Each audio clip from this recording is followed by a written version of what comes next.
So మీ life journey చెప్పాలనుకుంటే మొట్టమొదటిగా ఎవరితో స్టార్ట్ చేస్తారు? మా అమ్మతోటి.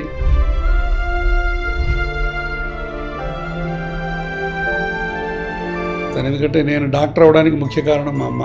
ఇనఫ్ ఎక్స్ప్రెషన్ చేయలేను నేను ఆమెకు ఎంత. అసలు డాక్టర్స్కి ఎమోషన్సే ఉండవు, ఏంటి ఫ్లెష్ అండ్ బ్లడ్ మధ్యలోనే ఉంటారు వాళ్ళు అని కూడా ఒక స్టేట్మెంట్ ఉంటుంది యాక్చువల్గా. బట్ నేను నమ్మను, నేను ఒప్పుకోను.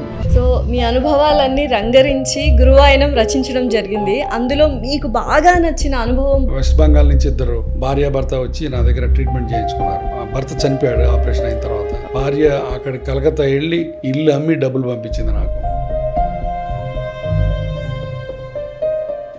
సో డాక్టర్స్ లైఫ్లో డెత్స్ అనేవి చూస్తూ ఉంటారు. It's a part and parcel of your life. So ఆ ప్రెషర్స్ని, ఆ ఎమోషన్స్ని ఎలా బ్యాలెన్స్ చేస్తారు? లేదంటే నాకు ఎంఆర్ స్కాన్కి సిటీ స్కాన్కి తేడా ఉంది.